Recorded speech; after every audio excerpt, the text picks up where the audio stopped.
अब हाल ही में वो देश में कांड हो गई बा, कोनो पंडिताइन का पिसाब बड़ा शुद्ध बा। साला बहन हम देखिए मजाक नहीं करते, मैं मजाक नहीं करता। अब हिन तक गौमूत्र सुधरल हो, अब जान लो जा कि पंडिताई सब कर नहीं, ये बात हमारी बहुत दूर तक पहुंचेगी।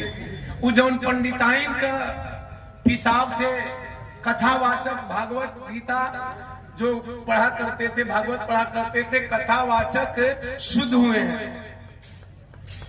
हमारा यादव समाज यहाँ बैठा है, मैं चाहूंगा कि थोड़ा आप लोग अपनी उपस्थिति दर्ज करें। हम अपने सभी यादव भाइयों से मैं चाहूंगा कि एक बार हाथ उठाएंगे, प्यार से हाथ उठाएंगे। लजातर लोग लजाही में तो यहाँ तक पहुंच गए। आइए देखिए, धन्यवाद। जो हमारे भाई बहुत आप लोग हमें प्यार दुलार देते हैं, हमेशा मैं इस बहुजन समाज के हक की बात करता हूँ। साहब अखिलेश जी की कुर्सी धोई गई थी, मजाक लग रहा था ना? अरे बाबा, हमको आपको उसी टाइम समझ जाना चाहिए था। जानते हैं जमाने में 2 ही लोगों की कुर्सियां धोई गई हैं। जमाने में 2 लोगों की कुर्सियां धोई गई। आजादी से पहले जब बाबा साहब डॉक्टर बी आर अम्बेडकर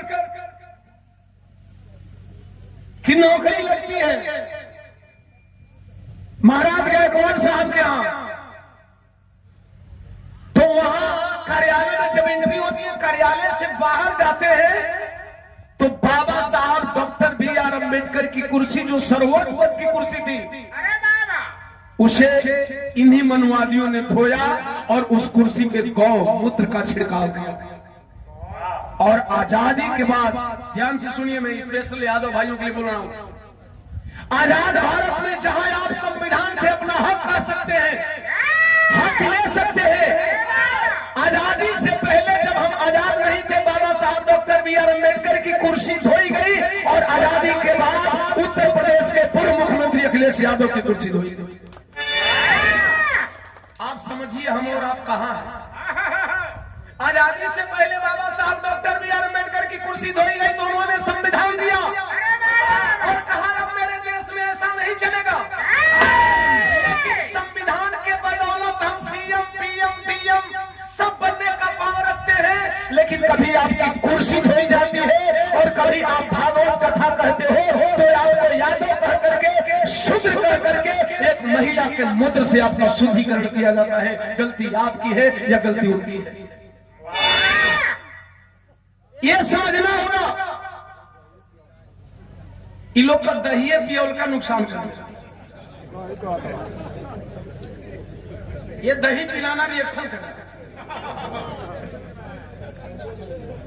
गौर करेंगे, मैं कई बार ये बात मन से बोल चुका हूं, हमको आपको समझने की जरूरत है।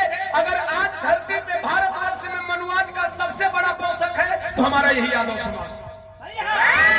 और साहब आज नहीं तो कल सबकी बारी आएगी, घबराने की जरूरत नहीं है। जब बाबा साहब की कुर्सी धोई गई होगी तो उस जमाने में लोगों ने सोचा होगा कि ये तो चमार है, ऐसे कर कुर्सियां धोआ गई। नहीं चमार नहीं, शुद्ध हुआ हो। चमार समझ के कुर्सी नहीं धोवाला, यही समझ के कुर्सी नहीं धोवाला। पासी, मुसहर, कोयरी, कुर्मी, भील, मलान, नोनिया, चौहान समझ करके आपको धिकारा नहीं जाता है, शुद्र समझ करके, क्योंकि आप वर्ण व्यवस्था में रुक जा। देखा हम बतियावत है ना, तब पैसा वैसा लिया के बैठ गए। ठीक, पैसा से बतिया भुलाते गए। हाँ, वर्ण व्यवस्था के आप चौथे वर्ण में आते हो, इसलिए आपकी कुर्सी धोई जाती है, आपका शुद्धिकरण किया जाता है। राम रोज ये बातें होते थे कि एमएलसी साहब को पता नहीं कब गोली मार दिया जाए। अरे बाबा, काश मेरा यादव समाज एमएलसी साहब की बात मान गया होता। एमएलसी साहब लड़ाई लड़ते रहे लेकिन समाज को बदल नहीं सके, इस बात का दुख है।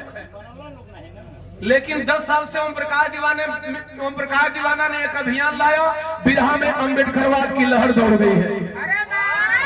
अभियान कुछ ऐसा हो कि कम से कम लोग एक घर चले।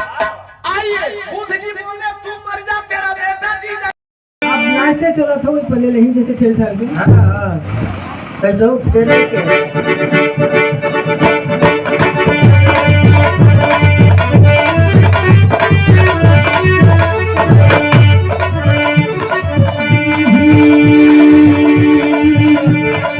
पहला पिछाड़ चाहे खड़े खड़े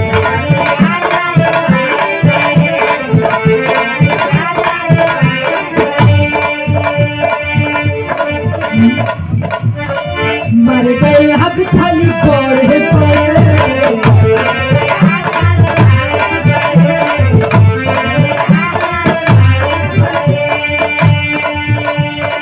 देखो हक तर से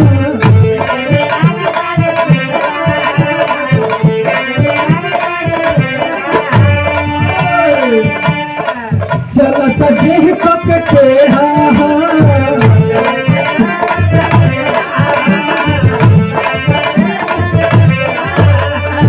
कब कहे दिलला सुनती तो भाई तो फूटेला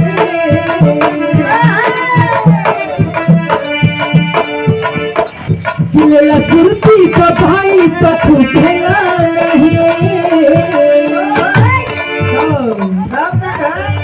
आई देखी कि फिल्म पुष्पर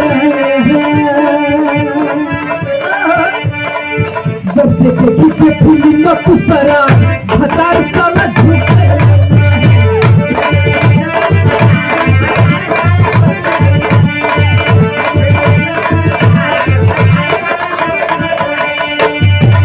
पहला की प्यार चाहे खड़े खड़े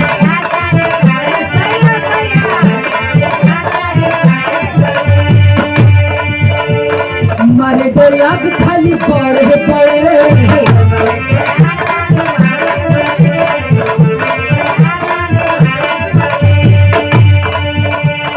देखने लागत सेरा हो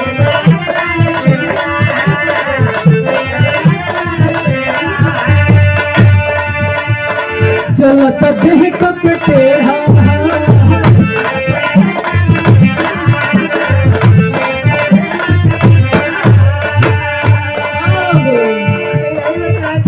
सुरती का भाई तो छूटेला नहीं